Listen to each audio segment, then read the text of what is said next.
Live from the Moog factory, it's Thanksgiving Eve. And I'm Steve Maass, and I'm here with Moog engineer Steve Dunnington. And we're here to talk with you about this very cool semi-modular ecosystem we have here.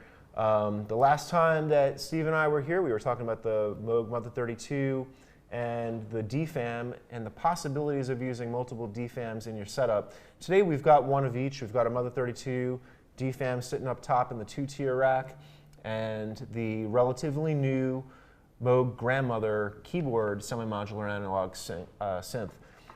These synths are all capable of different things, and it is an awesome playground, and I like playtime. So if you would indulge me, I had a little fun putting something together over here, because one of the neat things about all these is that you can make them all work together. Right now I've got it set up so that everything is moving at 1 pulse per quarter note. And what's your clock source there? The clock source is the Mother-32. Okay. So that is going to be feeding both the Grandmother and the DFAM. Nice. And all that too. So yeah, let's have a little fun before we get talking about all the differences between these synths and how to make them work together. Sounds good. So you'll see me initialize a couple of things over here to get started, and off we go. Okay.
Jump in there, Steve Dunnington. Yeah. Left this a clean slate for you.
jamming there forever.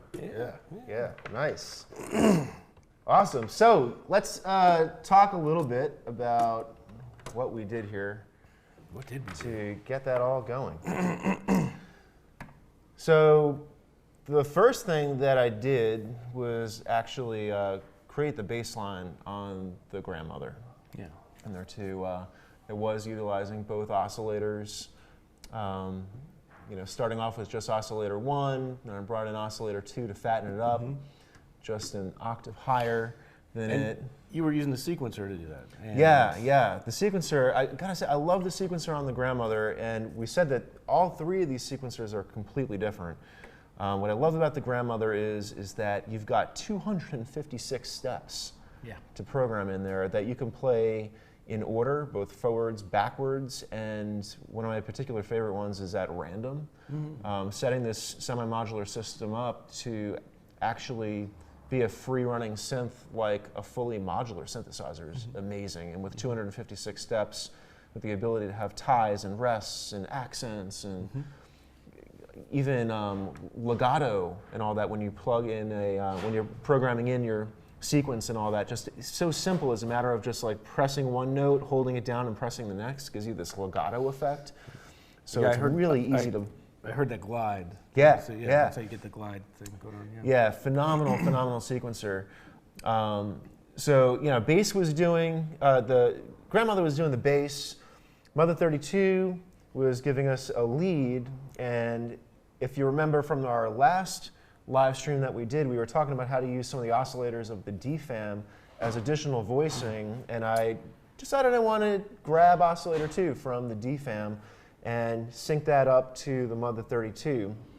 In order to do that, we took the keyboard out of the Mother-32 and brought it into the VCO2 CV and just tuned up the VCO2 frequency knob, adjusted its level in there too, and in order to make that trigger at the same time, took the gate from the Mother-32 and brought it into the trigger. Now it does change some aspects of the entire DFAM to get that really heavy bass kick. It was only really giving it to us on step 1 in there too, because of the manipulation of what's happening to grab oscillator 2, but it had a really neat effect. Then the DFAM naturally, so giving us a second voice, and then it was also giving us our bass drum, and it was giving us that snare effect. And if you remember from last time also, we were talking about creating that by taking the pitch out, which you adjust where you want that to fall with your pitch row into the noise level in, and that's going to snap that noise level up. Were you modulating anything other than the noise level with that pitch row? No. Well, yes, occasionally I was taking the sequencer pitch modulation and I was keeping it off for the most part so that we would actually just get the pitch of the oscillator coming out. For a few things to add a couple of those high little tweaky bits, I'd kick it just to VCO2 for the sequencer pitch modulation, and then these settings were actually changing something in a completely different way. At one point also, I even kicked it into VCO 1 and 2, taking out that kick drum, and it gave us even more bleeps and bloops and stuff like that. Great way in a live performance to mix up what a simple 8-step sequence is, or 4 pages of the Mother-32 versus the 256 steps that you get over here, but where you can create different parts with 1 to 2 saved sequences. And that's really all I used. If you saw while I was playing, I was just rocking this switch back and forth from sequence 1 to sequence 2. And on the Mother-32, just going from pattern 1 to pattern 2, all within bank 1. And those don't take over until you go through the whole cycle of the sequence, right? Right. So you can kind of make the move before, so you can do other things to set things up. Exactly, right? So if you're keeping track of like where you are in your positions and all that, you're in that last stretch of what you want to play in that sequence. You're going to start moving things over. And it takes a bit of some fancy finger work and stuff like that. When I use 3 Mother-32s, you're like this, bump, bump, bump, like that. But you can make it happen. It's all very fun. And taking out the snare when you want, as simple as just grabbing this chord out. You may have noticed, like when I was moving these two from the bass drum sound from your square wave to your triangle wave, and doing that, it was doing this and then grabbing this before the snare would happen. So it makes it a really fun setup to play on too. You have all these giant knobs to grab, cables to grab, and it's just a very tactile thing, and you're actually doing something. It's not just like, you know, pressing play, waiting for something to happen, maybe moving a mouse or something like that. The hardware is such a fantastic way to play. You're not practicing scales, but you're practicing moves. Yes, yeah, it's really funny that you say that, because it's just like, after I program the sequences, that's literally what I do then to make the transitions happen. It's just like, instead of practicing scales, you're practicing transitions and what you're going to turn, what you're going to pull, and all that. And it's fun. Yeah. I was going to say. Way more fun than practicing scales. Well, I mean, they're both fun. It's all music. Yeah. So, okay, so making the 3 instruments play together. We're utilizing that assignable output jack from the Mother-32. This is our primary controller for clock and all that. And so what I've done, because there's 2 other synths on board, we talked about last time how it's just you have a mult built in. So I'm multing that assignable out at 1 pulse per quarter note, and one of those assignables is going into the advanced clock of the DFAM. So that's going to move it step by step, and the other is coming out and going into the grandmother, into the clock input on the back. You have clock input, you have a clock output as well. So there were multiple options that I had for which I wanted to. You could have clocked it all from the grandmother. Could have did it that way too, Could have clocked it from the DFAM if you wanted to. That's true, You have a lot of possibilities. There's that flexibility for the user to do it however they want to do it. Me personally, I spend a lot of time with the Mother-32s, and I am really comfortable with it as a primary source. So there's a few things that just have to get set up then in order for everything to start exactly where you want it to start. You may have noticed that I set a few things up on the grandmother and the mother before we start. So the obsessive compulsive person in me is always hitting reset on the Mother-32, get it back to the beginning of the sequence there. You know, you can use that as a performance tool too, right? You ever use that when you were playing a sequence? Oh yeah, just to snap it back. Yeah, sure, like this. It's like Buckethead's stutter button. Yeah, exactly. The kill well, switch. Yeah. So, you know, making sure that you get that pattern on your Mother-32 to the beginning. Last time we talked about the fact that the DFAM is a completely analog sequencer, and in order for an analog sequencer to start on the first step, or the step that you want it to start on, you have to have the light lit on the step prior to it.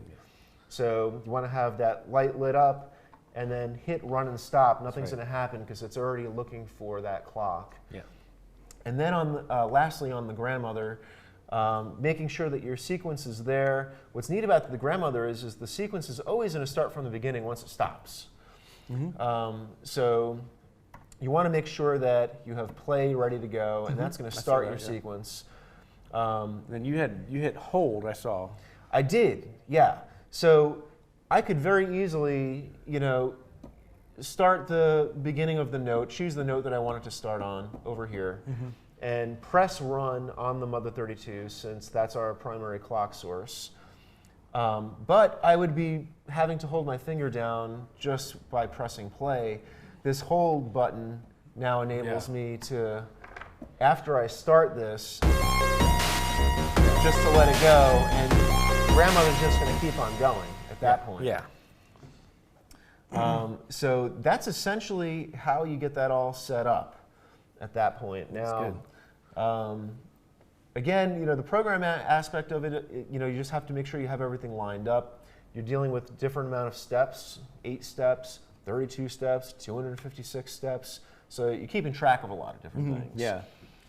But as the operator of the gear and all that, you're probably going to be pretty intimate with what you're plugging in there at that moment. Yeah. So yeah, that's essentially how you get it all started. And I don't know, maybe at this point we should see if there are any questions coming in on our live stream about what we just covered with that, because that's the meat of what it takes to get this all put together. Okay. All right, no questions. We'll keep going. Yet. Well, we'll talk a little bit more about some of the things that are fun to do. Now, so if you've got a sequence going on the grandmother and you want to get some modulation that's tied to the sequence, you've got a couple options there. You've got the keyboard out, which is basically the notes from the keyboard, right? Which is going to give you, you've got the keyboard velocity out, which is going to give you the keyboard velocity. So that stuff will all come out as notes play from the sequencer. And then you also have the gate out. Yeah. Now, a lot of people like synced LFOs. The LFO in this guy is analog, so it doesn't follow a beat, but you can restart the phase of it with a rising edge. So a gate signal has a rising edge that comes in here. You can plug it into the sync in. And one of the things I did, which I liked, I should say it was kind of fun, is I took the sample and hold out and I was modulating cutoff. And depending on where you put it, the rate, you can either get one random step per gate activity there, like if you set this really low. Yeah, well, I'm going to turn these down, and let's just hear the grandmother. I'll just start this sequence again, but it'll just be the grandmother. So I'm going to do that. There is the gate out. Goes to the sync in. I'm going to turn it down a little bit. Yeah, and you can already see that rate light. Yeah, let's see what happens.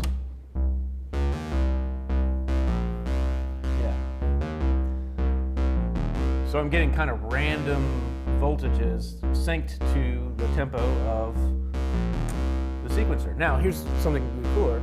If I increase the rate, so I get more than one cycle,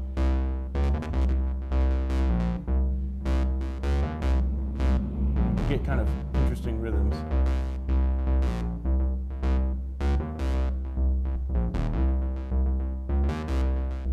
Yeah, and I always like trying to dial that in so it gets to a pulse in there too, because then you're truly clocking even your modulation source at that point.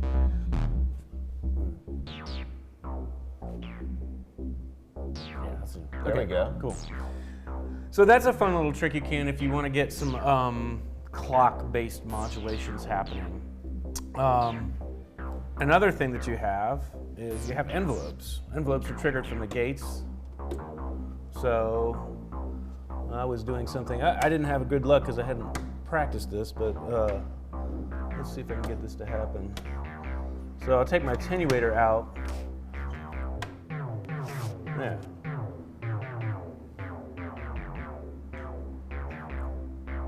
And you can. And if you want inverting, you have your choice of either turning the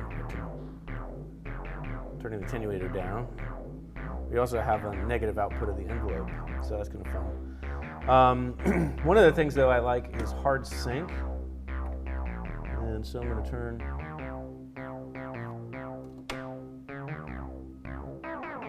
There we go.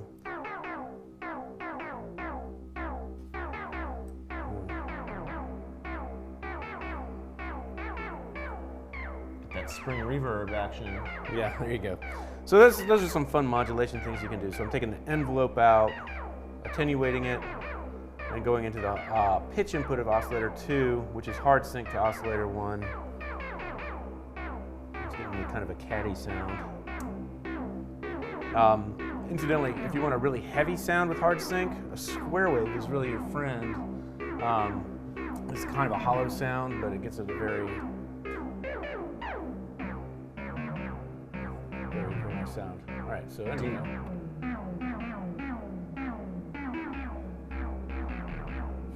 Okay, so those are some cool ideas. Let's see, I see we have some questions coming in.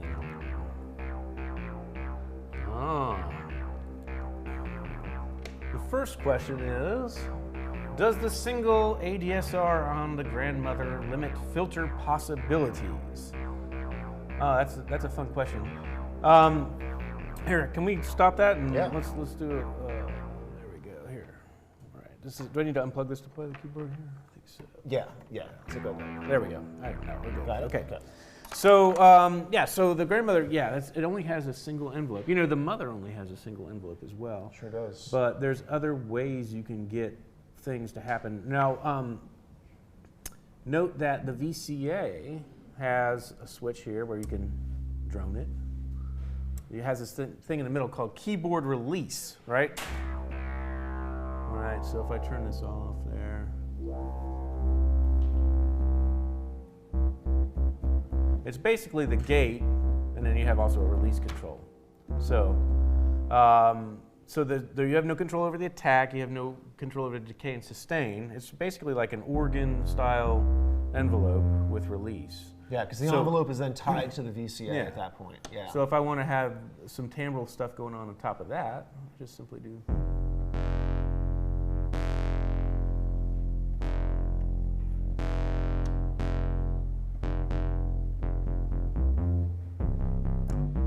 So you can easily dial in some different types of sounds, even though there's only a single envelope. And in addition to that, as I showed you with the gate thing, you can sync the LFO from the gate. So that's like a hard sync sort of thing. So if I take a sawtooth wave here and say a really slow rate, or semi-slow rate, how about that? And I'm going to take the wave out here and plug it into the cutoff in. I'll turn off my envelope. There, you can hear that a little bit. So that's a sawtooth. But I can have a nice slow envelope. Why I might have something else happening on the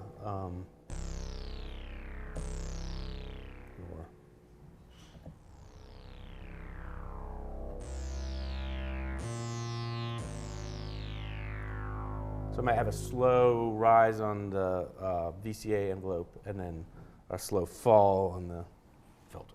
It's basically, so you can cheat and get an extra envelope out of your LFO there. So that's, I would say, are there limitations? Sure. And limitations are good. It allows you to use your creativity to come up with ways of problem solving and coming up with creative modulation paths.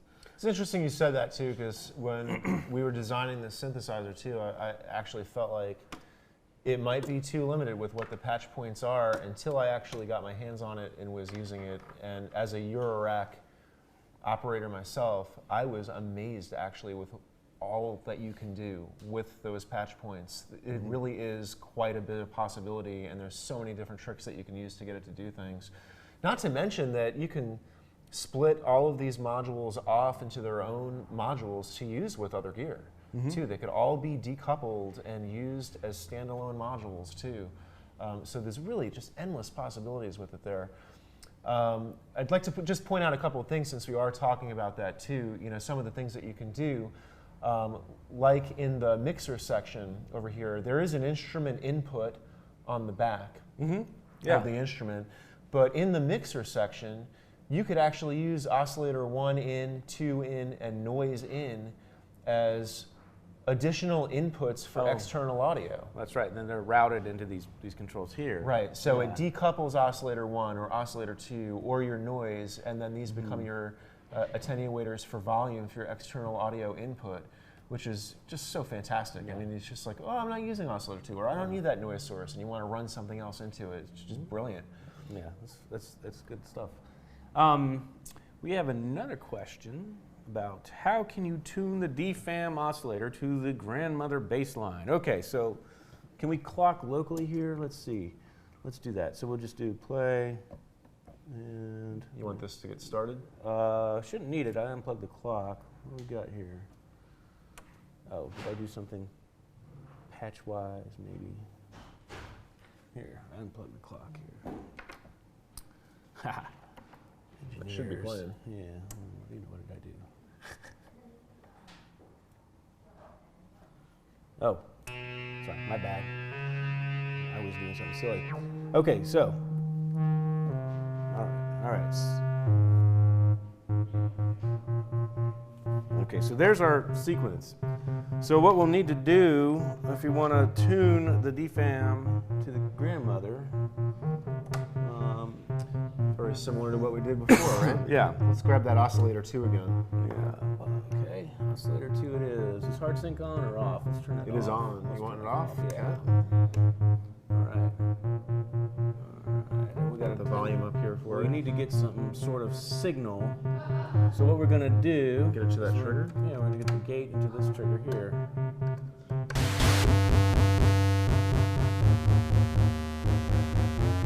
So, the first thing you want to do is turn down any envelope modulation.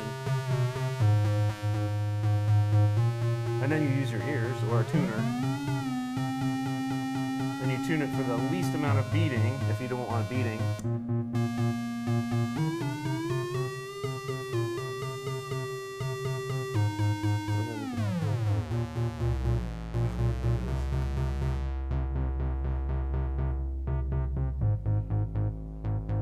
Nice.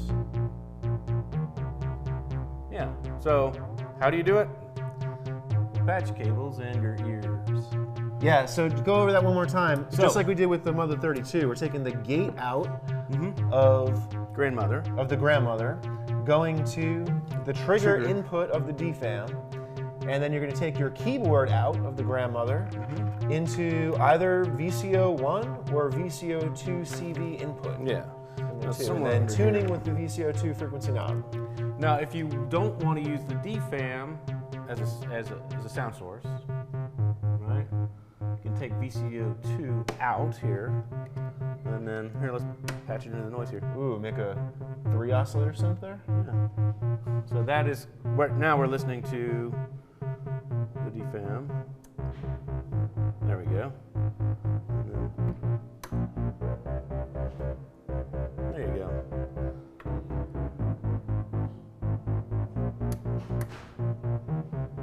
Yeah, so now we have a 3 oscillator synth running. Yeah, Yeah. absolutely. We took that noise input. So noise is no longer going to do anything for noise. It's going to give us volume. Yeah. So that's another way you can use the two devices together.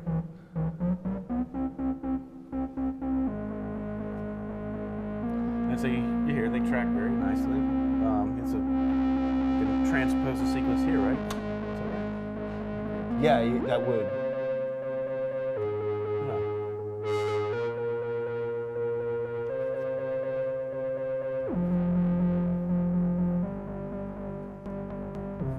There you go. Okay.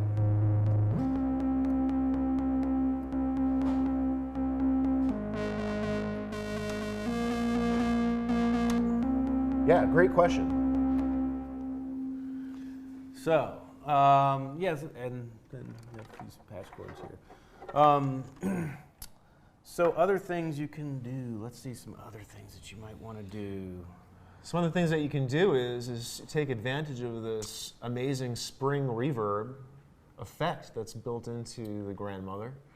You have the ability to send an external audio source directly into that spring reverb tank. Oh yeah, and all that too. For in this case.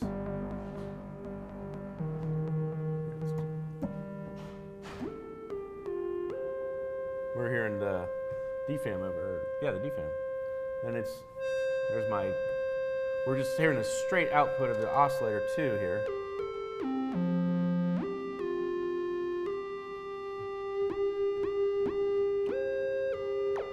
You can have fun with that. Yeah. And we got that's FMing oscillator 2 from oscillator 1, which is not connected, so.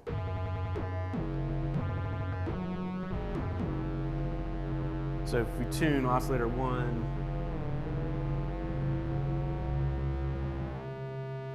there we go, turn it up a little bit. Yeah, this is about how I had it set before. See, a little bit of grit and growl in there.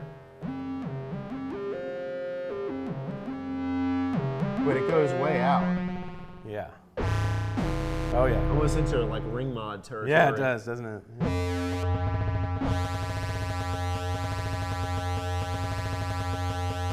Well, that's linear FM for you, and there's little offsets, which is why the pitch shifts a little bit. That's nice. So you can tune this into. Here, if we tune this here, stop right there.